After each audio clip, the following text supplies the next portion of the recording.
Thank you and welcome to the show this morning. The topic this morning is Spellbound and Early Childhood Education.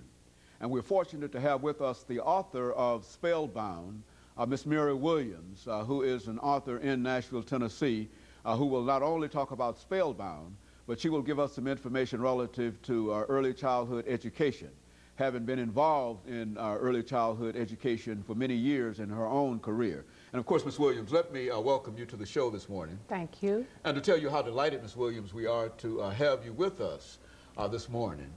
We know that you're involved in a large number of organizations and societies and et cetera, Right.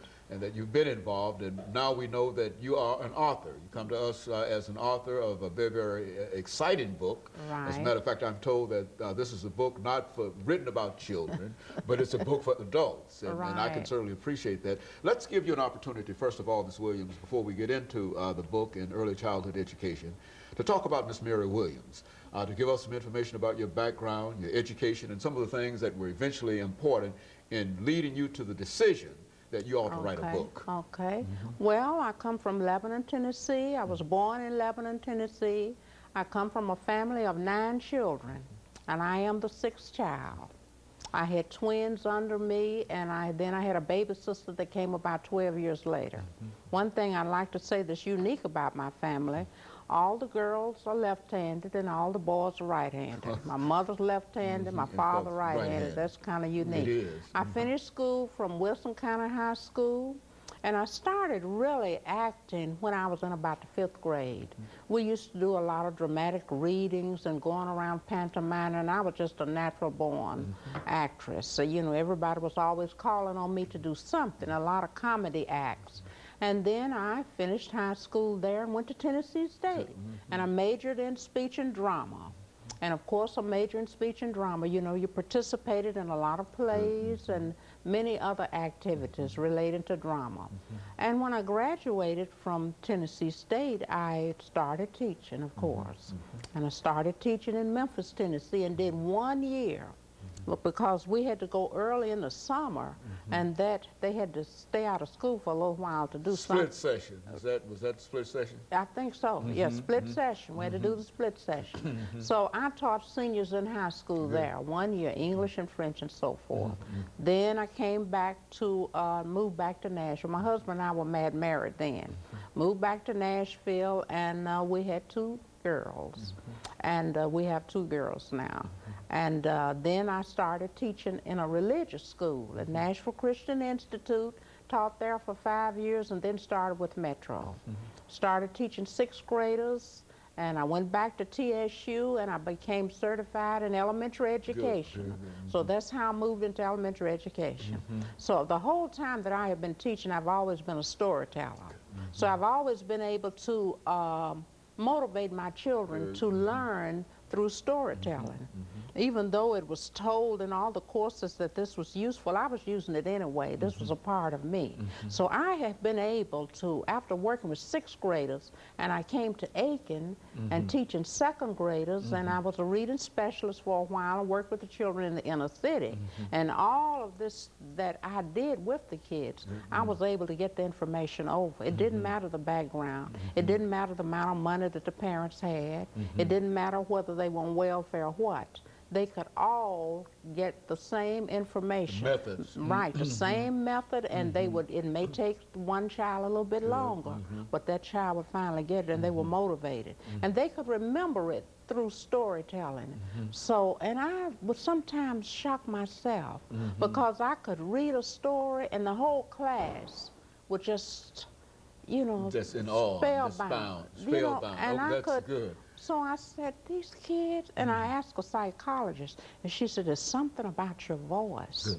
She said, something about your voice that you just kind of mesmerize these kids. Okay. And I said, well, maybe it is. Even a child the teachers had complained about that were acting up in their room, they would come in my room, they'd just, you know, and then I would ask the questions all about Thomas Alva Edison. They would remember all 3 names. And that, you know, they know if I said his middle name was Alva, then they knew. They remembered that because I used a little drama to get it over to them.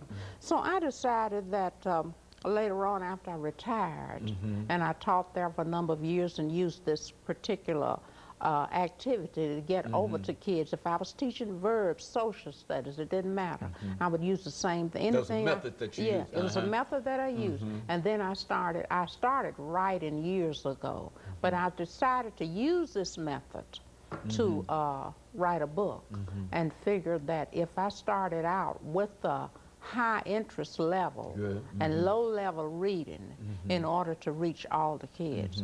So I'm married and I have 2 children, Desiree and Angela, and I have 2 grandchildren, Amber and Alicia. My husband is Robert Williams. Okay. And he's my illustrator in the book. Very good. Okay, we noticed that. Very good. Right. So most of my family are educators, teachers. So they teach around here in Metro.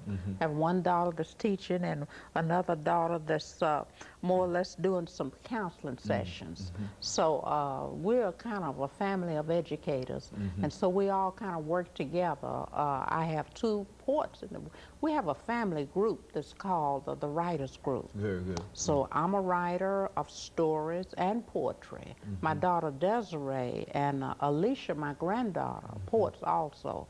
And they have poetry online. And then Amber and Angela and my husband are the illustrators. And their work you'll see in the book Spellbound. All of my drawings are more or less were done by my husband. Very good. You know, one thing I think, Ms. Williams, during this last 3 minutes that we have here of this particular segment, one thing that we find today that there's some controversy in reference to early childhood education. And I think that with your teaching experiences and whatnot, you ought to be able to at least shed some light in reference to this, because many folks do not believe the value of exposing 3- and 4-year-old children to the educational process. But I think that it has been demonstrated that well, let's talk about some of the information that you have in reference to it. Well, there's nothing I could say that would more or less deviate anyone's attention from starting children early. Very good. Because number one, I have experienced children. I've had the experiences of working with children that did not have early childhood education. And that's one reason with the test, the kids falling down on the test, because they don't know how to take a test. You know, they haven't been around other kids. They haven't seen, it doesn't matter how the parent at home and the children at home, they're still not going to get the same learning that they would get with a group of children. I have observed the children in daycare, even in daycare, you know, how they seem to respond to standing in a line and raising their little hands up and sitting down short periods of a time. Okay, now when you start taking that away, then you're going to take away not only from the inner city kids, but you're really going to take away from all the children, because the parents who are able to have a nanny in the home, I mean, just that child and that nanny, that child is not going to get the experiences that that child would receive with other children, with that group. You see, learning is you have a cognitive affect and the affective domain that you're trying to reach when you teach. So the affective domain is getting along with other children, playing together, sharing how you feel about yourself. You know, if you don't have anyone there at home and no one to deal with it, then you think that you're supposed to have it all the time. But when you're around other children, it's a different type of thing. So when you move into the classroom, I am 100% for teaching children in kindergarten. You see, I have always been against, you always have some kids in there that are ready to read. You have some children that are ready to read. When you see a child take a paper like this and point, and they're trying to read, or take an encyclopedia, that child's ready to read. So it's nothing wrong with teaching a consonant, a short vowel, put the two together, put the consonant at the end, and you have a word. Okay, and let us, Ms. Williams, take this first commercial break, after which we'll come back and give you an opportunity to continue that. Okay, We'll be back with our audience following this very, very short. The topic is spell.